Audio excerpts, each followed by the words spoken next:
NFC South, the division that the North plays this year. Got Saints, Falcons, Panthers, Buccaneers. Big picture. The Saints are the favorite right now, plus 120. Still kind of close with the Falcons, second choice at plus 215.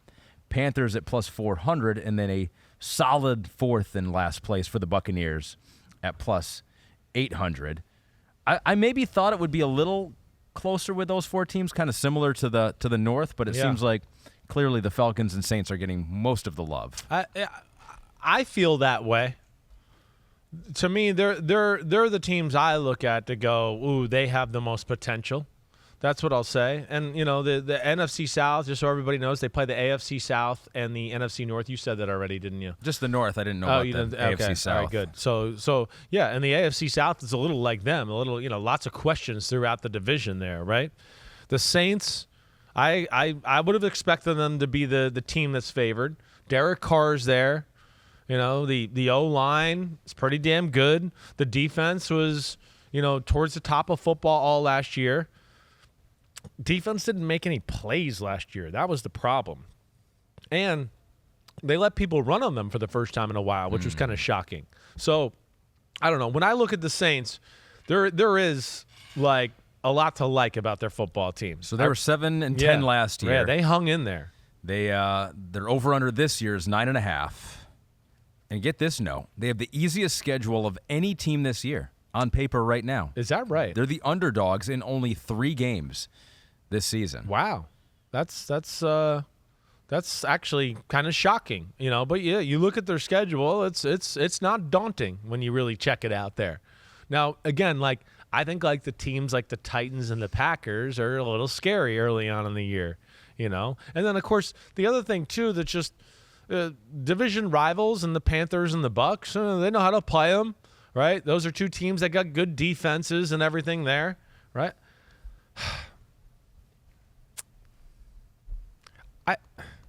This is one of the hardest ones to me. I'm going with the under. I'm going to go with the under, but it's barely. All right? I mean, they're another team I'll sit here and say I wouldn't be shocked if they're in the playoffs at 9-8. I wouldn't be.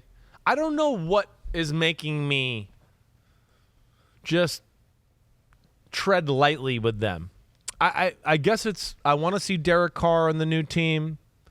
The fact that they couldn't pull out some of the games that they played last year, it's like I guess there's a little bit of this. I want to see if they have the culture and Dennis Allen and company got the ability to get them over the hump in some of these really close football games that they lost last year. Sure. A lot of times. I guess that's what it is. I guess I'm saying is I'm just not sure if I believe in the group as a total, the people that are leading them.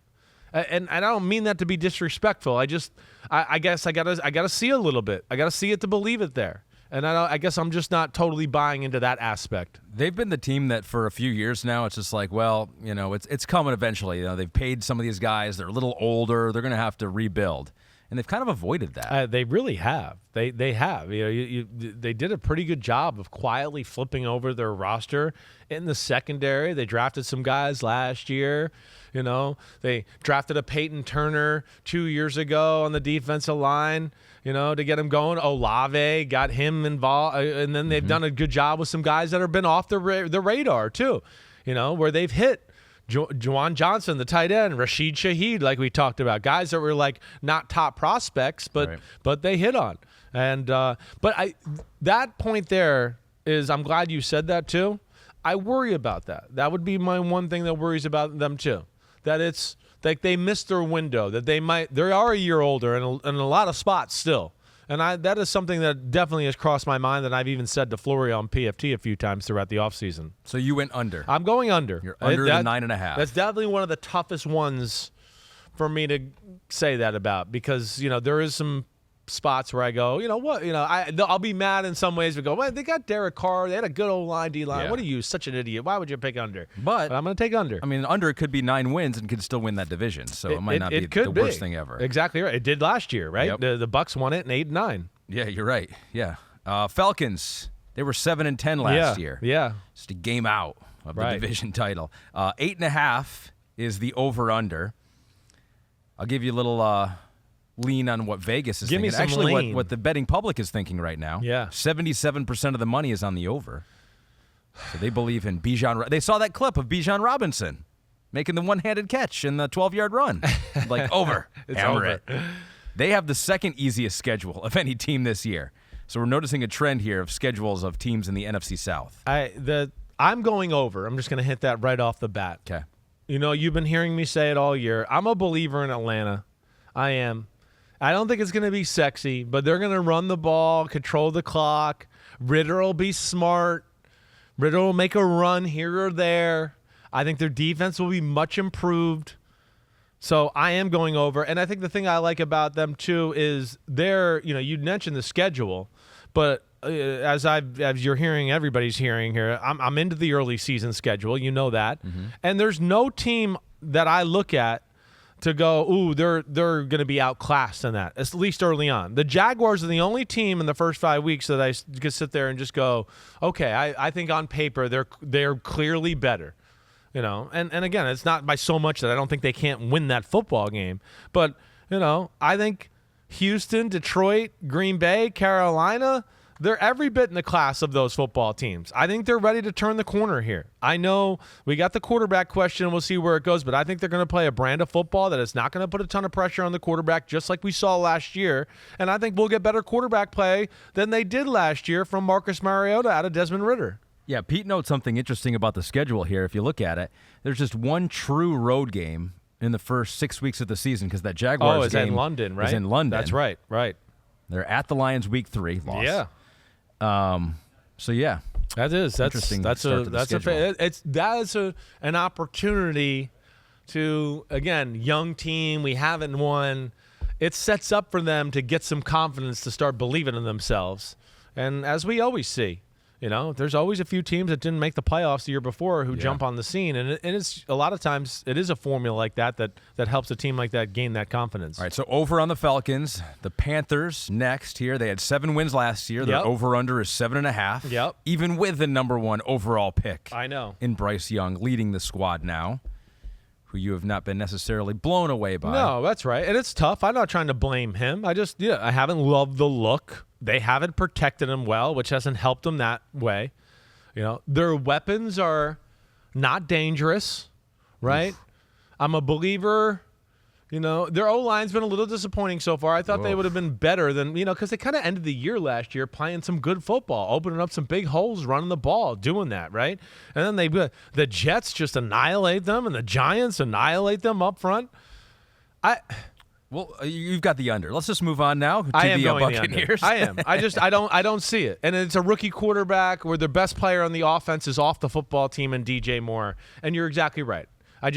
Again, they're building something. They're going in a new direction there and their philosophy of their football team overall. They got some talented guys on defense. I just don't think it's going to be enough.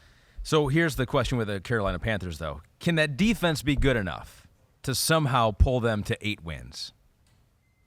Even if you believe that the offense is going to be underwhelming and not that great, and growing pains first year with Bryce Young, can the defense be good enough, elite enough? Like, Derek Brown's been real good. He needs to go to Quinnen Williams, Christian Wilkinsville this year, right? It's got to be better than just, hey, you've been, good. It's time to dominate, right? Brian Burns is the man on the edge over there too.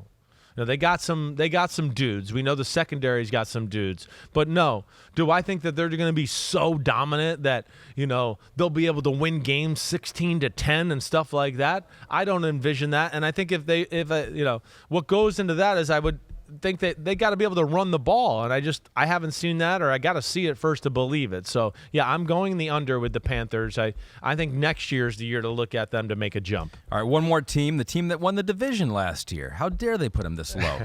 8 wins last year with the Tom Brady-led Buccaneers, who hosted a playoff game too. How dare they? All right, 6.5 is the over/under this year.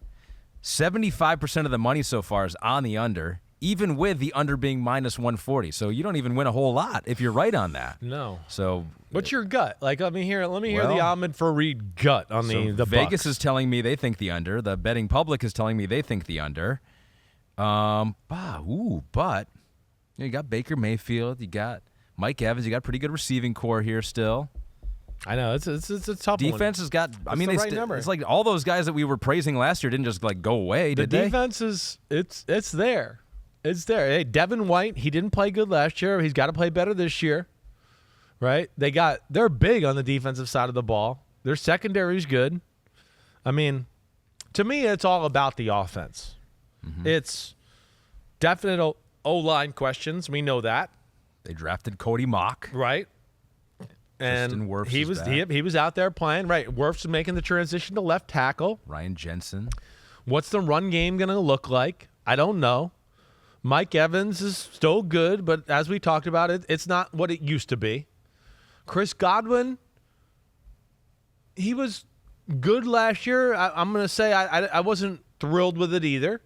So that's where I wanted to see it go. I have questions that their offense won't be good enough, and then they've gotten old at some positions. I guess that's what I'm worried. And then I got to see Shaq Barrett coming off a Achilles tear. What's he going to look like?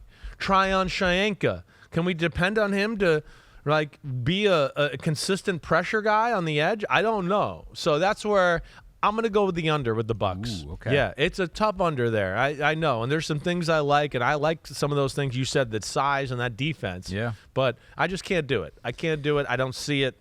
I think Brady was worth, 2 or 3 wins for them last year to get them to where they were. They are the underdog in every game except for Week 9 at Houston and Week 13 versus Carolina. So yeah.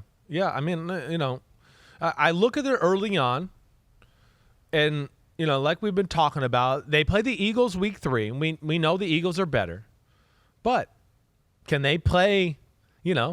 Could I see them beating the Vikings and the Bears maybe in a tough, close football game where they play through their defense, and maybe the Saints too?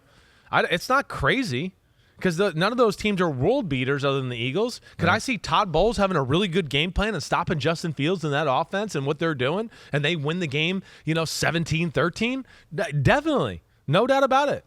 Right? So that's where you kind of see the angle of success for them, and it goes back to what you said to start. It's that D. Yeah. How good can they be? How dominant can they be? Because I guess I'm not expecting a ton from the offense. I kind of feel the over, although it seems like no one else does. But feel it. I feel it. Go with it. I'll do the over. Okay, that'll be one of my picks that I make on this podcast here. So Pete, riddle me this here. So Week 13, they're an underdog, or no, they're favored against Carolina at home. Right. Oh, but underdogs on the road. Okay, got it. So, yeah, got it. All right. Yeah. Cool. What didn't you understand? That they were favored at home and underdogs on the road? Yo, thanks for watching, homies. I appreciate it. As always, the NFL season is right around the corner, so now it's your turn to hit subscribe to Chris Simms Unbuttoned. If you want to get all the training camp battles, preseason film review, playoff predictions, and much, much more, you know where to find it. It's right here, Chris Simms Unbuttoned. Please subscribe. Thanks again for watching. Peace out, homies. See you soon.